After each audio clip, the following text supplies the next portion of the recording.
Rádio Piauí. Este episódio de A Terra é Redonda é um oferecimento da Oxiteno, conectando a química para mudar o mundo.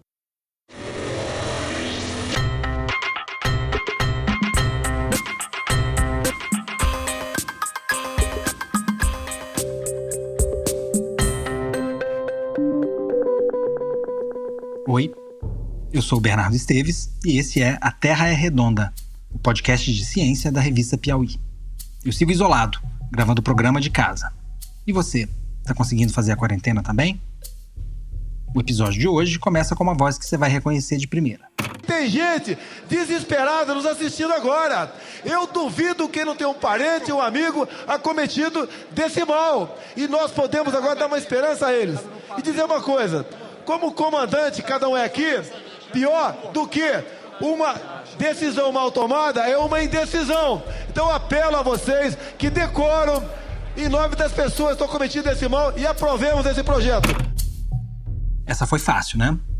Esse é o Jair Bolsonaro, presidente da República. Mas esse projeto do qual ele está falando aqui não é o uso da cloroquina no tratamento do coronavírus. Na verdade, esse é o trecho de um discurso de 2016, quando ele ainda era deputado federal pelo Rio de Janeiro. O que ele estava defendendo na ocasião era a liberação da fosfoetanolamina, uma substância que ficou conhecida por todo mundo como a pílula do câncer. Eu quero dizer a vocês que o câncer não tem partido. O partido do câncer é o cemitério. Esse composto, a fosfoetanolamina, estava sendo distribuído para pacientes de câncer por um químico da USP, que estava convicto de ter descoberto a cura para a doença. Só que ninguém tinha feito os testes necessários para provar que ela era segura para quem tomasse. Mais do que isso, não existia nenhuma evidência de que a fosfoetanolamina de fato fosse eficaz contra tumores. Mesmo assim, o ministro Edson Fachin, do Supremo Tribunal Federal, deu uma liminar obrigando a USP a fornecer o composto a uma paciente e abriu a porteira para uma avalanche de decisões parecidas em tribunais pelo país afora. E a falta de evidências não impediu deputados de tudo quanto é partido de proporem projetos liberando o uso terapêutico da fosfoetanolamina. Jair Bolsonaro foi um deles. Esses projetos acabaram todos unificados num único projeto de lei assinado por 26 parlamentares. Os autores incluíam deputados de partidos que iam do PT ao DEM, passando pelo MDB e por boa parte do Centrão. E isso no meio do processo que levou ao impeachment da presidente Dilma Rousseff. O que mais me deixou abismado, na época, é que mais de um dos deputados que propuseram a lei era médico de formação. O projeto foi aprovado em votação simbólica e rapidamente sancionado pela presidente. Esse foi um dos poucos projetos de lei que o Bolsonaro aprovou em quase 30 anos como deputado. Mas a lei teve vida breve, e pouco mais de um mês depois foi declarada inconstitucional pelo STF. Mais tarde, testes científicos concluíram que a fosfoetanolamina não era eficaz contra o câncer, dando respaldo ao veto do STF. Isso mostrou também que os deputados que lutaram pela aprovação do medicamento estavam mais interessados em sair bem na foto do que em atender o interesse público. Quem acompanhou de perto o caso da pílula do câncer não se espantou agora, 4 anos depois, com a postura do Bolsonaro presidente durante essa pandemia. Entre outros, aqui tem vários laboratórios do Brasil que têm condições de produzir aí milhões de comprimidos por dia, tá certo? Como você deve saber, o Bolsonaro veio a público defender enfaticamente o uso da cloroquina contra a Covid-19, mesmo sem que haja testes comprovando a segurança e a eficácia desse medicamento contra a infecção pelo coronavírus. É uma chance, é uma oportunidade. E se pergunta para qualquer um, né? O cara pode dar o de galo até agora e falar que não. Se tua mãe, teu pai ou você, uma certa idade, perceber e tem alguma comorbidade, alguma doença, né? Outra, e você foi infectado, você tomaria ou não tomaria? Você tomaria? Claro. Eu também tomaria. Minha mãe está com 93 anos de idade, tá? Tá na cara que ela vai tomar. Democraticamente ela vai tomar. Sem problema nenhum. Lógico, vai consultar o médico, né? E se o médico, com toda certeza o médico vai ser favorável, tenho certeza disso, que o médico não abandona o paciente, mas o paciente troca de médico. Essas considerações foram feitas pelo presidente na live que ele transmitiu no dia 9 de abril. A cloroquina, como você deve saber, é um dos medicamentos que vem sendo testados a toque de caixa em todo o mundo para avaliar sua eficácia contra a Covid-19. E é desses possíveis tratamentos que a gente vai tratar nesse episódio. Valeu. Agora, eu queria dizer que é meio complicado comparar a fósforo com a cloroquina, porque tem uma diferença importante entre as duas substâncias. A cloroquina é um medicamento que já foi testado e aprovado pela autoridade sanitária para uso no tratamento de outras doenças, como a malária, o lúpus, artrite reumatoide e outras doenças inflamatórias. Já a fosfoetanolamina nunca havia sido testada para uso terapêutico, embora fosse usada como suplemento alimentar em alguns países. Mas antes de discutir com mais calma o caso da cloroquina, eu queria voltar um pouco no tempo para falar sobre a importância de testar substâncias antes de elas virarem medicamentos. Em 2016, eu escrevi para a Piauí uma reportagem justamente sobre o caso da fosfoetanolamina. Nessa matéria, eu incluí uma história boa que eu ouvi do oncologista Paulo Hoff, do Instituto do Câncer do Estado de São Paulo. É a história do primeiro experimento controlado com medicamentos. Em 1747, o escocês James Lind era o médico responsável por um navio da Marinha Britânica que cumpria missão no Canal da Mancha. Um punhado de marinheiros adoeceu de escorbuto, uma doença que causa fraqueza, cansaço e gengivas inflamadas. Essa doença era comum em alto mar e chegou a matar mais de 1.000 tripulantes de uma única expedição britânica naquele século. O James Lind resolveu separar os 12 marinheiros que estavam doentes em grupos de 2 e administrou um tratamento diferente para cada dupla. Alguns deles tomaram vinagre, outros cidra, outros ácido sulfúrico, outros água do mar e outros ainda receberam 2 laranjas e 1 limão por dia. E foi essa última dupla de marinheiros que se deu bem. Eles ficaram bem logo, porque o escorbuto é causado pela falta de vitamina C. Hoje a gente sabe disso, mas naquela época ninguém tinha a menor ideia. Demorou algumas décadas até que a Marinha Britânica passasse a receitar sucos de frutas cítricas para combater o escorbuto. Mas o estudo de James Lind reforçou alguns princípios que a gente segue até hoje quando quer avaliar o desempenho de uma droga. É claro que hoje está tudo muito mais sofisticado, mas os testes para aprovação de medicamentos continuam comparando o estado de pacientes que tomaram uma determinada substância com o daqueles que não tomaram nada ou que tomaram outras coisas. Um elemento importante que foi incorporado a esses testes é o placebo, que é uma pílula inócua, sem efeito nenhum, que um grupo de pacientes toma. O ideal é que nem os médicos nem os pacientes saibam quem tomou a substância testada e quem tomou o placebo. É importante também que os pacientes em cada grupo sejam selecionados ao acaso. Isso tudo ajuda a proteger as análises de qualquer tipo de viés por parte dos médicos e pesquisadores. Esses testes são chamados de ensaios clínicos. Em inglês se diz clinical trial, usando essa palavra do universo jurídico, que também quer dizer julgamento. O duplo sentido da tradução chamou a atenção do Carlos Estelita Lins, um médico psiquiatra que fez mestrado e doutorado em filosofia e é pesquisador da Fundação Oswaldo Cruz, no Rio de Janeiro. Infelizmente, a captação remota por causa da quarentena prega algumas peças, e o áudio do Estelita ficou um pouco ruidoso. Eu conto com a compreensão de vocês. Clinical trial, na verdade, é mal traduzido, é um julgamento clínico, é uma balança que você coloca de 2 lados. De um lado, o que você está fazendo, do outro lado, 0, não fazer nada, ou fazer uma coisa que você sabe que é menor, ou que você suspeita que é menor. De qualquer modo, você monta uma comparação. O Estelita contou que os ensaios clínicos começaram a tomar a forma que tem atualmente nos anos 50, com os estudos que provaram, além de qualquer dúvida, que fumar provoca câncer de pulmão. Isso só poderia acontecer com multidões, com muitos casos de doença, com grandes hospitais modernos do pós-guerra e, sobretudo, com o poder estatístico, estocástico de cálculo que os computadores vão permitir. Então isso transforma totalmente a medicina e aparece nos anos 60 um grande programa que é chamado Epidemiologia Clínica, onde há um esforço muito grande em substituir a medicina baseada em eminência pela medicina baseada em evidência. Não é mais o que o médico viu, o que ele acha. Isso tem valor, mas esse valor é pequeno quando você reúne muitas visões, muitas perspectivas, muitas análises, muitas medições. O clinical trial, ele é uma revolução absoluta. Esses ensaios geralmente são supervisionados de perto pelas agências que controlam a liberação de medicamentos. No Brasil, quem cuida disso é a Anvisa, a Agência Nacional de Vigilância Sanitária, que é uma autarquia vinculada ao Ministério da Saúde. Eu fui atrás do farmacologista Gustavo Mendes para entender como é esse processo. O Gustavo trabalha na Anvisa há 17 anos e atualmente é o gerente-geral de medicamentos da agência. Eu queria te pedir para explicar para os ouvintes a importância desse protocolo e da rigidez da obediência desse protocolo. Por que as regras são tão específicas, né, quando a gente está testando medicamentos? Primeiro, a segurança. A gente só pode permitir que pessoas se submetam ao uso de substâncias ou de terapias experimentais quando a gente sabe que existe uma segurança bem estabelecida.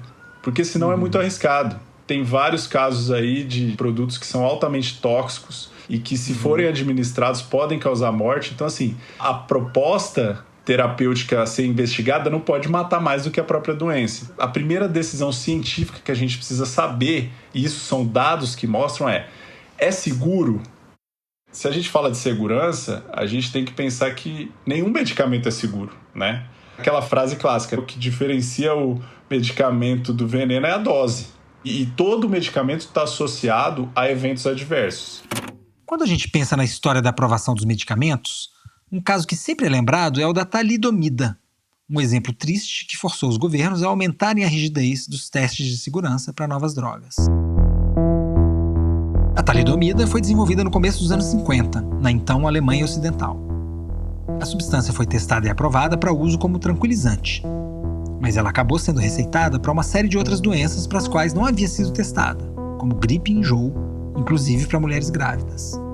O medicamento era vendido sem receita. Só depois que ele já podia ser encontrado em quase 50 países é que se descobriu que ele causava malformações variadas nos fetos.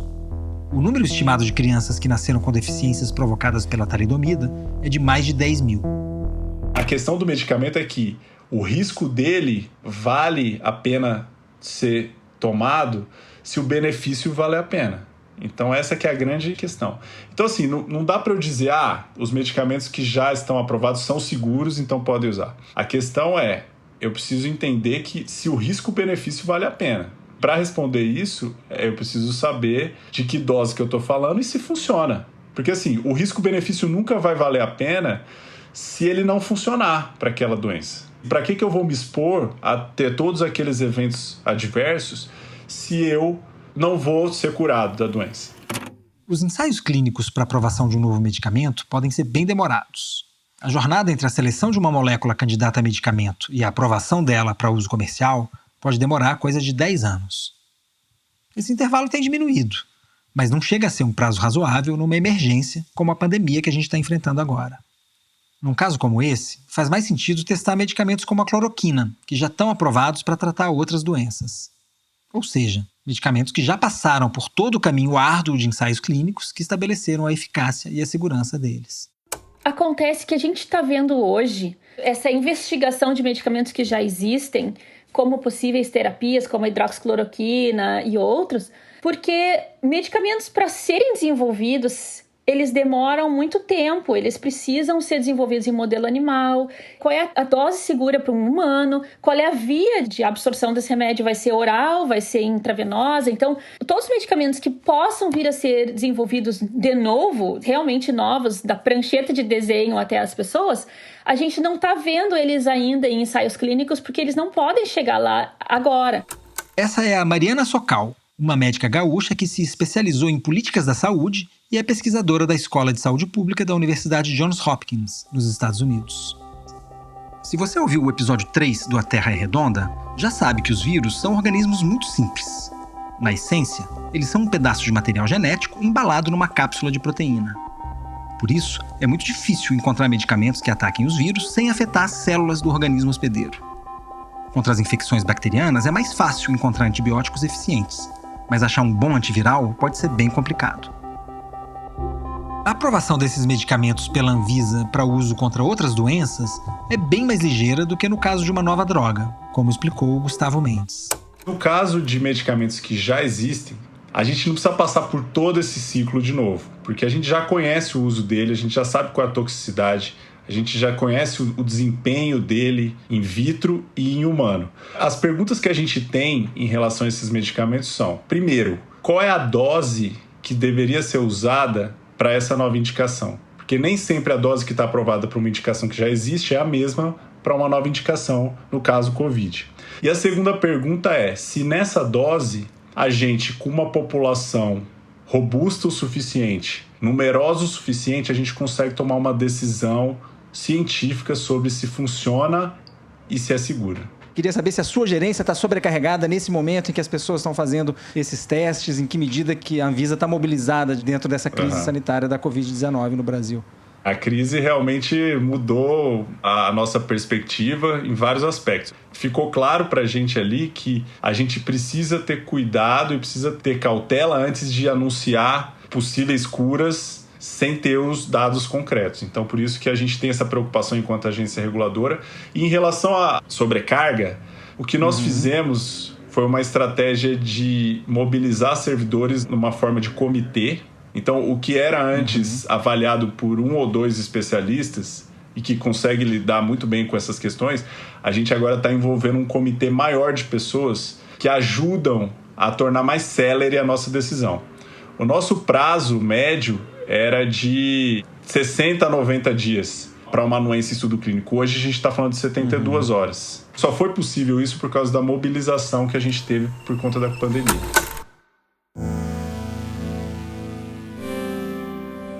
Talvez você esteja meio confuso, porque às vezes se fala em hidroxicloroquina e às vezes só em cloroquina. As duas são moléculas quimicamente próximas e usadas com as mesmas finalidades, mas elas têm diferenças nos efeitos colaterais. Pacientes que tomaram cloroquina por períodos prolongados tiveram mais perda visual. Mas os pesquisadores não tiraram do nada a ideia de testar essas substâncias contra o coronavírus. Eles já tinham algumas indicações de que elas poderiam funcionar. Bom, a ação da cloroquina sobre vírus, ela não é uma coisa nova. Já existem trabalhos mostrando, por exemplo, a ação contra chikungunya, a ação contra zika. Esse é o Marcos Vinícius Lacerda, médico infectologista que trabalha como pesquisador da Fiocruz no Amazonas e na Fundação de Medicina Tropical em Manaus. E quando se começou a epidemia de Covid-19, houve também um estudo de laboratório mostrando que a cloroquina inibia a invasão de vírus nas células. Isso eram estudos in vitro, né? De células cultivadas em laboratório ou já feitos em pacientes? Não, isso é um estudo in vitro, em laboratório, e o que se observou já desde esses primeiros estudos é que a cloroquina precisava de uma concentração muito alta para que ela tivesse o seu efeito antiviral. Isso fez, então, com que na China, que foi o primeiro país a ter os primeiros casos, eles começassem a usar uma dose alta. Então, essa dose foi uma das doses escolhidas no nosso estudo aqui de Manaus, justamente porque foi a dose preconizada na China para tratar pacientes com Covid-19. Por enquanto, a cloroquina só se mostrou eficaz contra o coronavírus em testes in vitro, ou seja, feitos com células cultivadas em laboratório. Parece maravilhoso, mas a gente não pode ficar muito animado com o resultado apenas desses testes. Outro dia eu vi uma tirinha do XKCD que fazia piada com isso. No quadrinho, a gente via um cientista no laboratório segurando uma arma. A legenda dizia: sempre que alguém disser que uma droga ou vitamina mata células cancerosas numa placa de Petri, lembre-se, um revólver também. Assim é fácil, né? Essa é uma piada nerd de cientista, mas guardadas as devidas proporções, o que a tirinha quer dizer é que o que a gente vê nos experimentos com células cultivadas em laboratório pode ser muito diferente de como as coisas acontecem no corpo humano. Por isso não dá pra gente confiar só nos experimentos em laboratório e concluir que a cloroquina vai funcionar em pacientes humanos. O cientista francês Didier Raoult alegou ter tido resultados animadores nos estudos que ele fez com sua equipe. Mas esses resultados não foram aceitos por muitos colegas no mundo todo. Isso porque não foi um estudo feito conforme o padrão ouro dos ensaios clínicos. Os pacientes sabiam que estavam recebendo o tratamento e não foram escolhidos aleatoriamente. Mas isso não impediu que líderes políticos como o Bolsonaro ou Donald Trump recomendassem insistentemente a cloroquina. E um dos pesquisadores que estão fazendo ensaios clínicos com a cloroquina é justamente o Marcos Vinícius Lacerda, da Fiocruz de Manaus. Assim que a gente identificou o primeiro caso no Brasil, a gente sabia que seria inevitável que a doença se espalhasse por todos os estados. E logo que Manaus detectou a entrada do primeiro caso importado, a gente mobilizou toda a nossa equipe de pesquisa, que já trabalha há 20 anos com outros tipos de estudo clínico em malária, em HIV, tuberculose, dengue, chikungunya. Então, o nosso objetivo era verificar quais dessas doses ou qual dessa dose era mais segura para o paciente e também a mais eficaz. E houve um momento com 81 pacientes incluídos, metade na alta dose e metade na baixa dose, em que esse comitê identificou que havia mais arritmias cardíacas nos pacientes que estavam usando essa alta dose. Por uma questão de segurança, o comitê nos indicou a parada imediata desse grupo com alta dose. Apesar de hoje a gente ter a intuição de que essa seria uma dose tóxica, não havia na literatura nenhum tipo de evidência mostrando toxicidade. Nenhum estudo chinês mostrou a toxicidade que havia com essas altas doses no paciente com Covid. O grupo do Marcos publicou uma primeira versão do artigo no medRxiv, uma plataforma em que os pesquisadores publicam estudos antes que eles passem pelo processo de avaliação por outros cientistas. Ali, eles relatavam 11 mortes entre os pacientes que eles estavam acompanhando. A maior parte deles era no grupo que recebeu a maior dose de cloroquina. A gente não estava recomendando que a dose alta fosse usada nesses pacientes e tampouco que outros estudos se aventurassem a testar essa dose alta. Essa foi a grande conclusão do estudo. Só que isso teve uma distorção muito grande, porque as pessoas não entenderam, primeiro, que as pessoas que morreram no nosso estudo morreram de Covid. Essas pessoas não morreram por causa de cloroquina e muito menos as pessoas morreram apenas no braço da alta dose. Os resultados do estudo do Marcos mostram como são irresponsáveis as declarações de governantes que promovem o uso de substâncias antes da chancela rigorosa da ciência. Além de possivelmente pôr vidas em risco, essas declarações podem motivar uma corrida às farmácias e o esgotamento dos estoques. E os prejudicados serão justamente quem de fato precisa tomar medicamentos como a cloroquina. Uma das maiores queixas que a gente tem ouvido, especialmente do presidente americano, é que os estudos demoram muito e, portanto, não há como esperar o resultado deles para que a gente possa tomar alguma decisão. Olha, na realidade, a gente conseguiu, de forma muito rápida, fazer estudos que demorariam talvez 1 ano ou mais. Nós fizemos isso em questão de 3 semanas. Agora, ninguém pode passar a segurança à frente da eficácia de uma droga.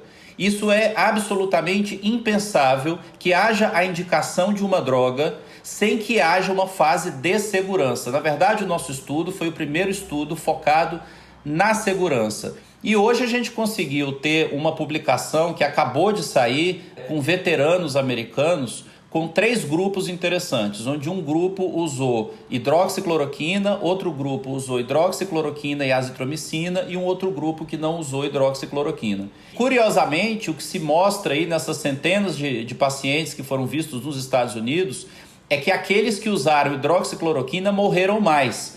Então, isso vem só a confirmar os nossos achados de Manaus, mas acendem agora não uma luz amarela, mas uma luz vermelha. Ou seja, pessoas que têm o diagnóstico de Covid-19 e que usam cloroquina ou hidroxicloroquina estão morrendo mais. Ou seja, as pessoas que estão atendendo pacientes ou que estão fazendo estudos precisam urgentemente repensar se é ético nesse momento continuar testando uma droga cujas evidências dos melhores estudos estão apontando para o fato de que a droga, junto com o vírus, estão matando mais. Nesse ambiente polarizado em que a gente está vivendo, pesquisadores do grupo do Marcos e até familiares deles foram perseguidos por defensores da cloroquina. Os agressores alegaram que os cientistas estariam usando deliberadamente uma dose alta demais da substância para provar que ela não funcionava ou que tinha muitos efeitos colaterais. Por causa das ameaças de morte que recebeu, o Marcos e sua família passaram a andar com escolta policial. A gente, na verdade, começou esse estudo acreditando que a cloroquina poderia ter benefícios e que isso poderia salvar a humanidade, e o que nós encontramos foi o contrário disso. Não publicar, não divulgar os resultados é tão antiético quanto simular dados ou fazer uma pesquisa sem a metodologia correta. Nós apenas queremos que essa doença venha a passar pelo planeta com menos mortes, porque drogas também matam. E essa é a verdade que nós trouxemos ao mundo inteiro. É preciso respeitar o cientista, especialmente aqueles que têm princípios muito sólidos. Eu fui muito agredido, fui muito questionado sobre tudo o que aconteceu, mas eu tenho a impressão que com os novos trabalhos que vão sair agora em vários países, as pessoas vão compreender que o Brasil pode e deve contribuir com a ciência internacional porque ele é tão capaz quanto qualquer grupo de pesquisa americano, ou francês, ou chinês. Depois da minha conversa com Marcos, as agressões subiram mais um degrau. O grupo de pesquisa dele virou alvo de um inquérito civil instaurado por 3 procuradores do Ministério Público Federal. O Alan de Abreu, meu colega de reportagem na Piauí, publicou uma matéria que mostra que 2 desses procuradores estão ideologicamente alinhados com o presidente Bolsonaro. Eu queria lembrar aqui que o cientista não tem partido político. O que ele fala é baseado em dados. Eu não sou filiado ao Partido dos Trabalhadores, eu não sou um ativista político, eu sou apenas um cientista e exijo de todo o Brasil o respeito àquilo que eu faço nos últimos 20 anos. Mas a cloroquina não é a única abordagem terapêutica que está sendo testada contra a Covid-19.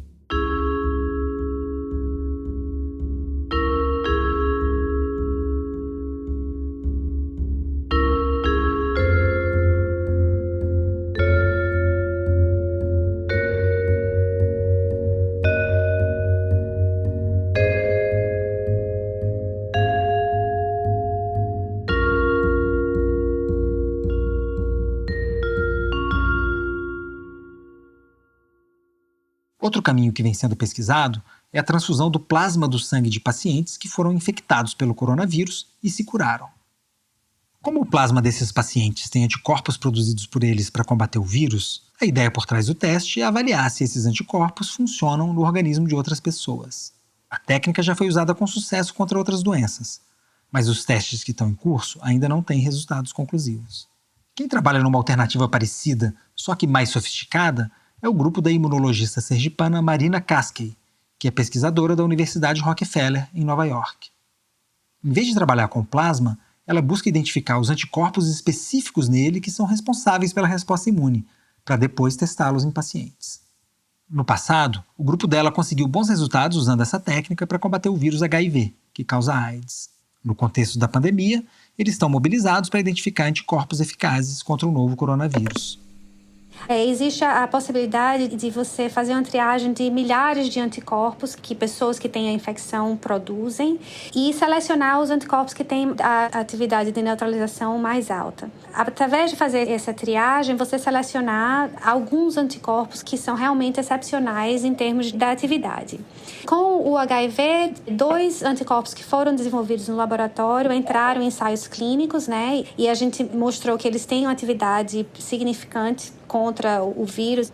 Então, agora, quando vem esse próximo desafio, né, o coronavírus, então foi um passo de redirecionar essa metodologia toda para esse novo tipo de infecção, usando os conceitos que já foram aprendidos com os outros projetos que o grupo fez. Você está otimista em relação aos resultados que se pode esperar desses testes? Você acha que há motivo de alguma esperança nessa linha específica que você está investigando?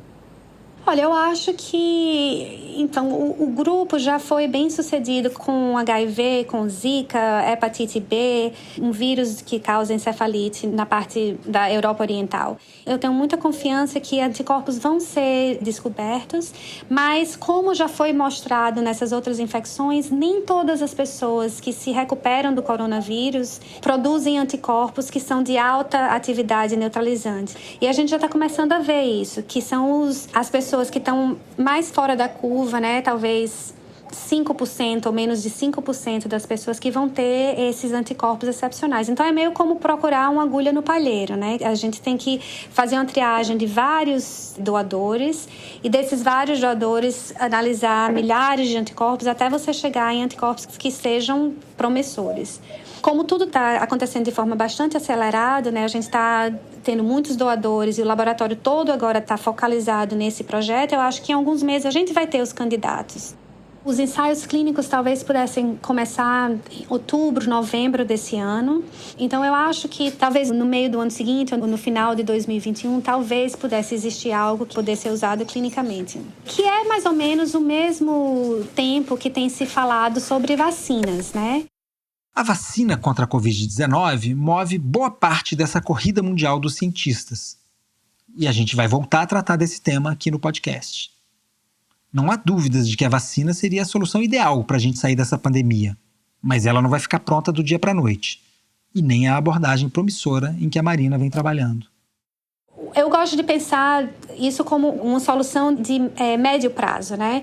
A curto prazo, existem vários estudos aqui, eu acredito que no Brasil também esteja começando a fazer isso, onde estão colecionando amostras de plasma para fazer a transfusão dessas amostras de plasma. Então, isso é um método que é usado há mais de 100 anos contra infecções diversas, né? Mas essa transferência de anticorpos monoclonais não é a mesma coisa que uma vacina, né? A vacina ainda é o ideal, é o goal dos cientistas de se chegar numa vacina. Porque quando você usa a vacina, você está ensinando o corpo a produzir esses anticorpos, o corpo mesmo, e uma vacina muito boa, essa produção de anticorpos vai ser para sempre. Então, você não vai precisar repetir essas doses ao longo dos anos.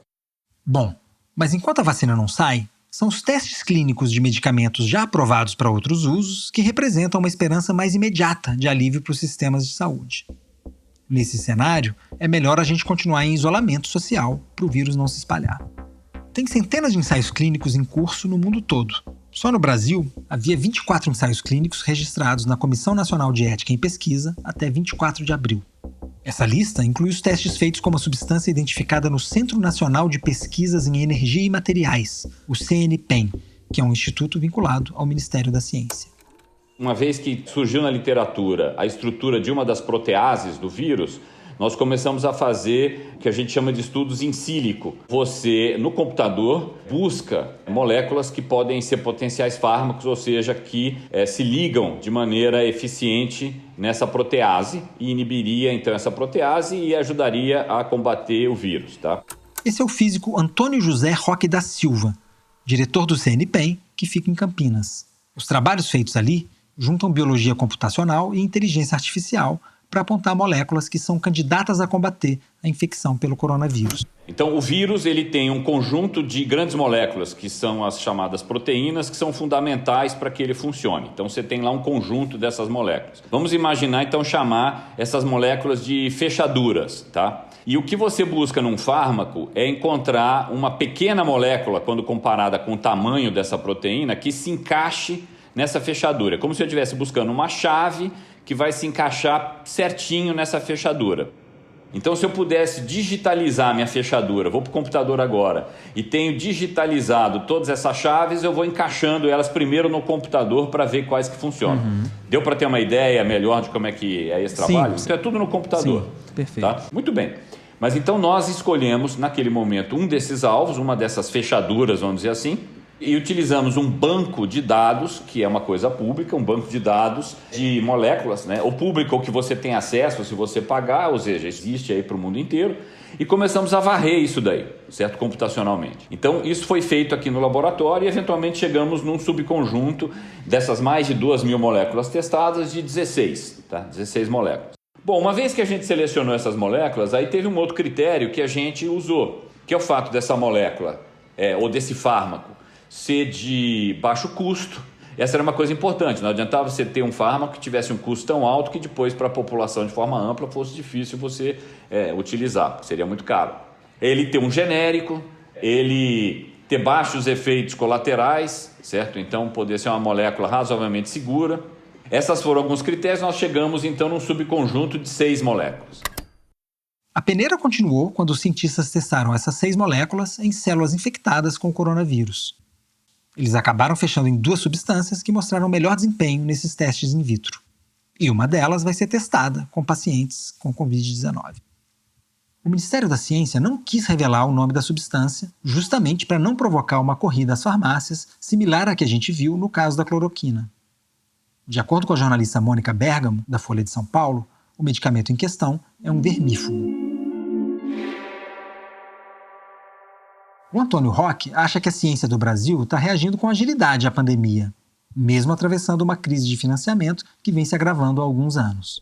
Se a gente for olhar, a situação do Brasil começou a se agravar mais ou menos no mês de março, né? E em menos de um mês você está com vamos dizer assim, uma proposta de drogas indo para testes clínicos. Então eu acho que é uma resposta importante que a ciência brasileira tem dado. Infelizmente, a gente teve um probleminha na captação dessa parte do áudio do Antônio Roque. Eu vejo esse momento como um ponto crucial, talvez, um turning point, eu diria, para a ciência brasileira. Em que sentido? Em primeiro lugar, eu nunca vi tanto se falar em ciência como agora. Tá? Todo mundo que vai falar alguma coisa, temos que escutar os cientistas, temos que ver o que a ciência tem a dizer. Então, é assim, a população começa a ter uma percepção de que a ciência pode impactar a sobrevivência humana, né? Se nós conseguirmos dar respostas importantes, como tudo indica que a gente tem dado, isso pode, de fato, colocar a relevância e a importância da ciência para a população como um todo num outro patamar, certo? E aí, inclusive, virá, na minha opinião, a importância de vocês, né, divulgadores de ciência como um todo, de contar essa história. Agora imagina que um desses testes clínicos que estão em curso mostre uma substância eficaz contra o coronavírus. Essa vai ser uma ótima notícia, certo? Isso é o que a gente imagina num primeiro momento. Mas nem todos terão motivos para estar otimistas nesse caso, como aposta a Marina Kaskey, a imunologista da Universidade Rockefeller. O que está ficando cada vez mais e mais evidente aqui nos Estados Unidos e aqui em Nova York é que a percentagem de pessoas que está ficando doente de forma mais grave são pessoas de minorias, de áreas da cidade mais humildes, né? Então vem essa outra parte também de como é que vai ser a implementação desses novos medicamentos, dessas novas modalidades terapêuticas. Porque o custo do tratamento de cada um desses pacientes que fica criticamente doente, que precisa de UTI por semanas, que precisa de hemodiálise, de anticoagulação, de antibióticos, antivirais e tal, é um custo muito alto. Quando você coloca novas modalidades terapêuticas, geralmente essas modalidades terapêuticas têm um custo alto. Então, tudo isso vai ter que ser bem pensado para que esses avanços cheguem nas populações que realmente vão necessitar, né? Que são, como parece sempre ser o caso, as populações mais humildes. Quem acompanha o A Terra é Redonda já sabe. A pandemia de Covid-19 afeta grupos diferentes de forma distinta. E a tendência é que a pandemia fortaleça as desigualdades sociais. Mas se a gente olhar para essa questão do ponto de vista do acesso aos medicamentos, o Brasil está numa posição privilegiada, graças ao Sistema Único de Saúde. O SUS faz uma diferença incrível no nosso país.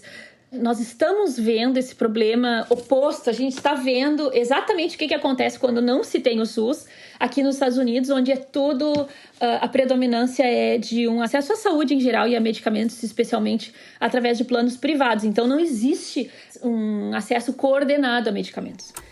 Essa é a Mariana Socal, especialista em saúde pública da Universidade Johns Hopkins, que apareceu no começo do episódio. Mas na medida que esse conhecimento ficar mais claro e que nós soubermos em que caso deve ser usado, para que populações, em que fases da doença, etc., nós vamos ver uma facilidade muito maior do nosso sistema único de definir critérios para uso, definir inclusão nas listas, definir mecanismos de compra, se vai ser uma compra federal e distribuída para as unidades da federação ou se vai ser uma compra estadual distribuída para municípios. Todas essas decisões, elas são tão fundamentais quanto o critério clínico de que o paciente vai tomar o remédio. E essas decisões de compra, de abastecimento, de distribuição dos medicamentos, na prática, elas que vão fazer a diferença para a pessoa que mora no seu município que precisa do remédio hoje. Então, o fato de que essas estruturas integradas do SUS existem, nos dá uma rapidez de adaptação a um cenário novo em que uma nova medicação esteja disponível, porque nós temos farmácias públicas, nós temos integração das redes públicas e podemos organizar isso de uma maneira melhor. A presença do SUS nos permite, por exemplo, em termos de desenvolvimento e acesso global a medicamentos,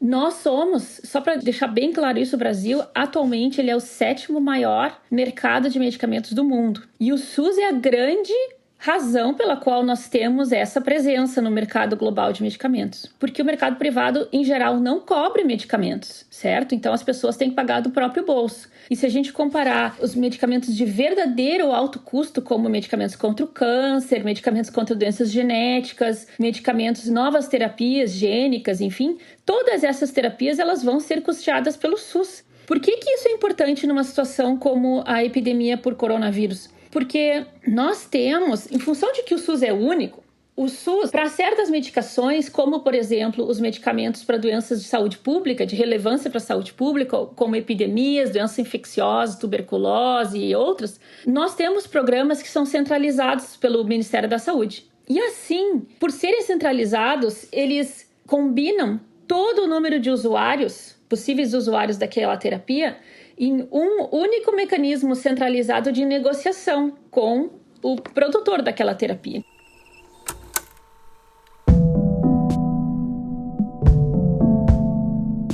A gente passou esse episódio todo falando de testes clínicos para remédios contra o coronavírus. Mas eu queria trazer aqui para a discussão o lugar que essa abordagem terapêutica deveria ocupar na estratégia de combate à pandemia.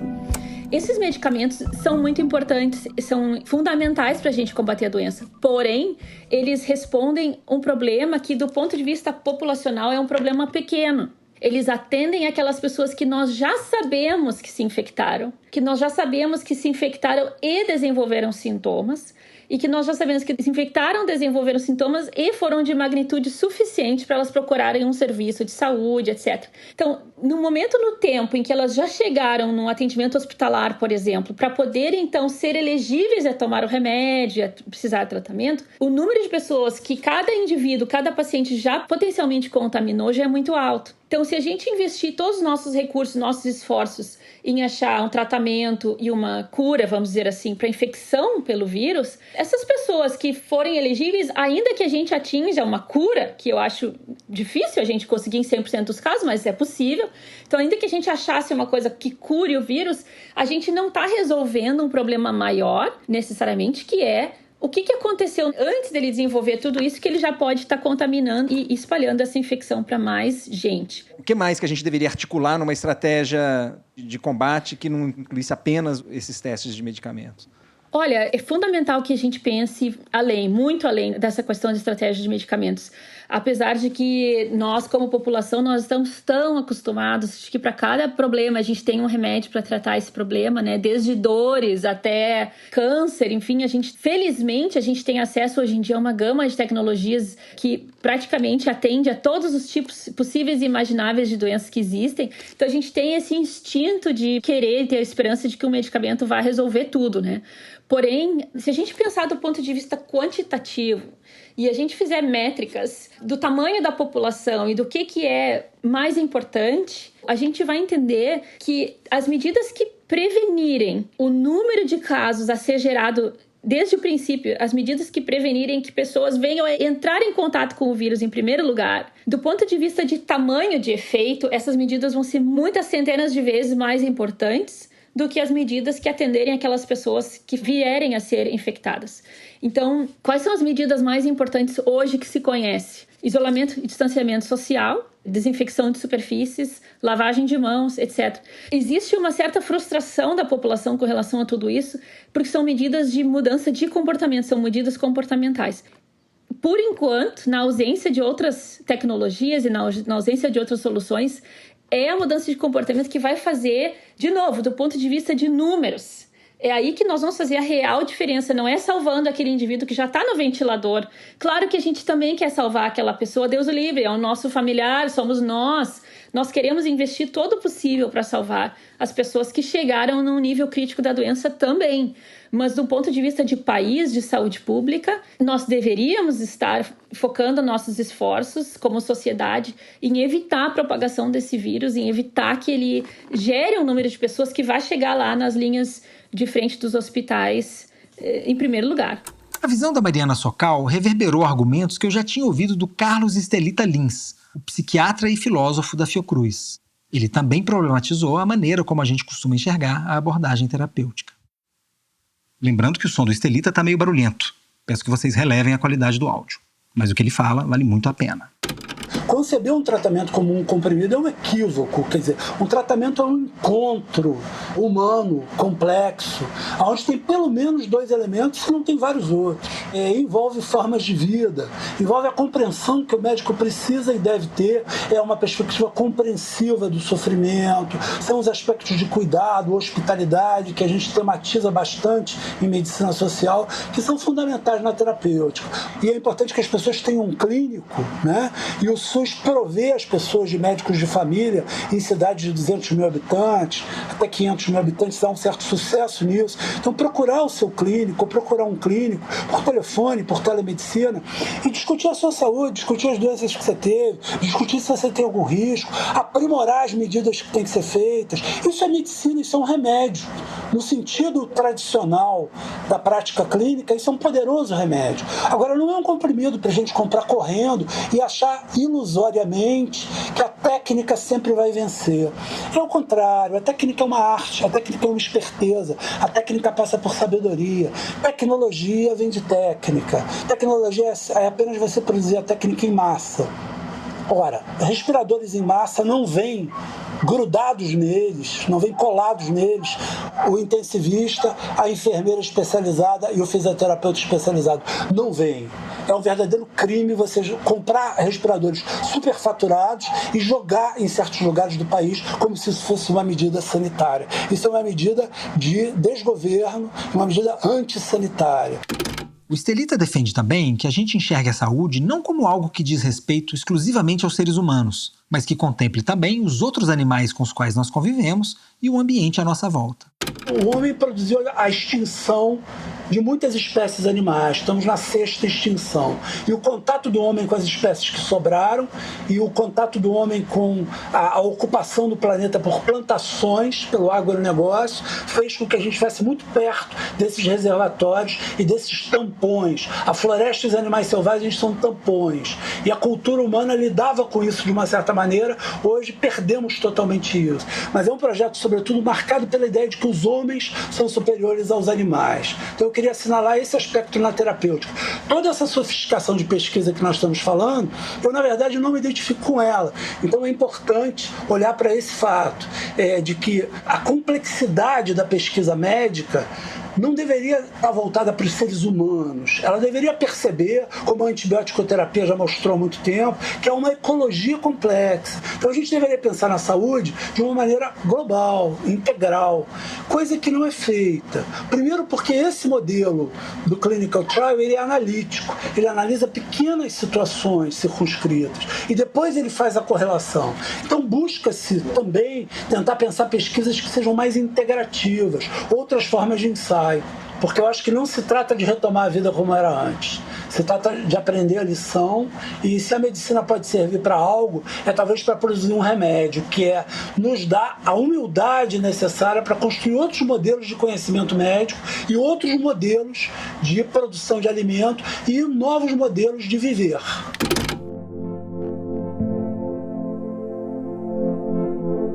Eu faço coro com o Estelita e espero que essa pandemia nos aponte novos modelos de viver. E espero também que esse episódio contribua para essa reflexão.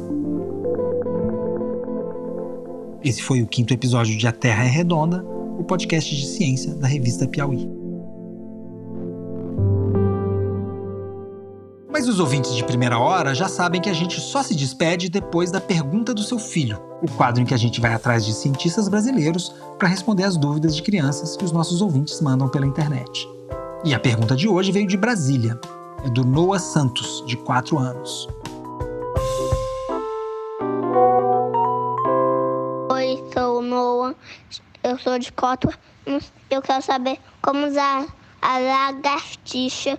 Sabe andar no teto, eu também quero saber porque a lagartixa, como é lagartixa, sabe mudar de cor. O Noah quer saber como é que as lagartixas fazem para andar no teto e para mudar de cor. Para responder essa dúvida, a gente foi atrás de uma especialista na matéria, a zoóloga Ana Maria Paulino, que é professora da Unirio, a Universidade Federal do Estado do Rio de Janeiro. É uma pergunta muito interessante, muito curiosa, porque as crianças observam muito isso, né? Todo réptil tem escama. Geconídeo é uma família inteira que tem várias espécies de lagartixas. A espécie que entra dentro de casa é uma espécie chamada Hemidactylus mabuia.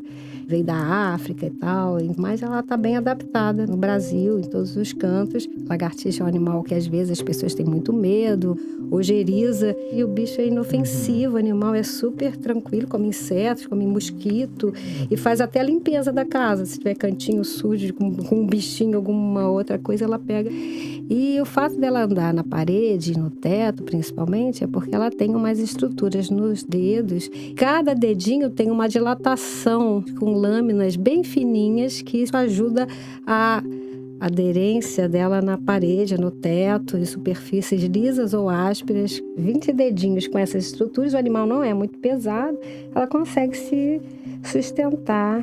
Mas só que antigamente achava-se que era uma ventosa. Ventosa é quando você pega uma superfície lisa, como a dilatação da perereca, por exemplo, do dedo da perereca.